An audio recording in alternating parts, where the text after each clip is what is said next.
శ్రీకాకుళం నగరంలోని ప్రసిద్ధ శైవ క్షేత్రం ఉమరుంద్ర కోటేశ్వర ఆలయాన్ని స్థానిక ఎమ్మెల్యే గొండు శంకర్ తో కలిసి దర్శించుకుని ప్రత్యేక పూజలు చేసిన కేంద్ర పౌర విమానయాన శాఖ మంత్రి కింజరపు రామ్మోహన్ నాయుడు మహాశివరాత్రి సందర్భంగా ప్రత్యేక పూజలు చేసిన కేంద్ర మంత్రి. నగరంలోని ప్రసిద్ధ శైవ క్షేత్రం ఉమారుద్ర కోటేశ్వర ఆలయాన్ని స్థానిక ఎమ్మెల్యే గొండు శంకర్ తో కలిసి దర్శించుకుని ప్రత్యేక పూజలు చేసిన కేంద్ర పౌర విమానయాన శాఖ మంత్రి కింజరపు రామ్మోహన్ నాయుడు మహాశివరాత్రి సందర్భంగా ప్రత్యేక పూజలు చేసిన కేంద్ర మంత్రి ఉమారుద్ర కోటేశ్వర ఆలయంలో మహిళలు సామూహికంగా చేస్తున్న లలిత సహస్రనామ పారాయణ కార్యక్రమంలో భాగస్వామ్యం అయిన కేంద్ర మంత్రి రామ్మోహన్ నాయుడు గడిచిన కొన్నేళ్లుగా పారాయణ చేస్తూనే ఉన్నామని వేదిక ప్రాశస్త్యతను కేంద్ర మంత్రికి వివరించిన మహిళా సభ్యులు ఆధ్యాత్మిక చింతన అనంత ప్రశాంతతను అందిస్తుందని తెలిపిన రామ్మోహన్ నాయుడు టెక్కలి మండలం రావివలసలో ఎండల మల్లికార్జున క్షేత్రాన్ని దర్శించుకున్న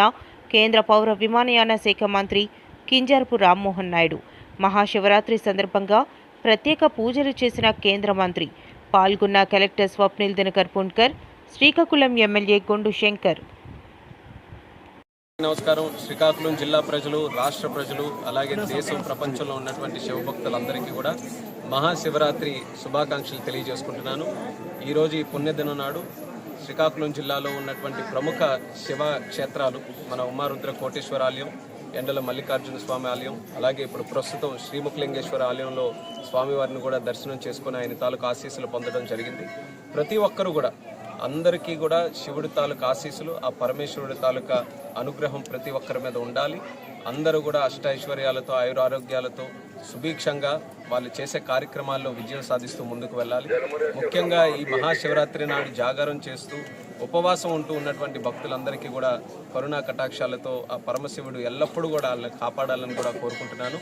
నేను ఎక్కడికి వెళ్ళినా, ఈరోజు ఈ ఆలయాలు ఎక్కడికి వెళ్ళినా కూడా నేను అబ్జర్వ్ చేసింది అందరూ చాలా ఆనందంగా, ముఖ్యంగా యువతరం కూడా, చిన్నపిల్లలు కూడా అందరూ కూడా ఒక మంచి ఆధ్యాత్మిక భావంతో, దైవ భక్తితో ఈ యొక్క కార్యక్రమాల్లో పాల్గొనడం, ఏ ఊరు వెళ్ళినా సరే మంచి అలంకరణతో ఆలయాలన్నింటిలో కూడా భక్తిభావంతో కార్యక్రమాలు జరగడం అనేది నిజంగా చాలా గొప్ప విశేషం. నాకు కూడా మనసుకి చాలా సంతృప్తికరంగా ఉంది ఈరోజు ముఖలింగేశ్వర స్వామి దర్శనం కూడా చేసుకోవడం. ప్రతి సంవత్సరం కూడా ఆనవాయితీ, ఎక్కడికి వెళ్ళినా సరే శివరాత్రి నాడు మాత్రం శ్రీకాకుళం జిల్లాలో ఈ ఆలయాలన్నీ కూడా తిరగడం. అదే రకంగా ఈరోజు కూడా తిరిగి అందరినీ కూడా కలుసుకునే అవకాశం వచ్చింది, అలాగే ఆశీస్సులు కూడా పొందే అవకాశం వచ్చింది. కాబట్టి ఆ భగవంతుడు ఆ అవకాశం ఇచ్చినందుకు మరొకసారి నా తాలూకా ఆ ప్రణామం కూడా తెలియజేసుకుంటూ అందరికీ మరొకసారి శివరాత్రి శుభాకాంక్షలు.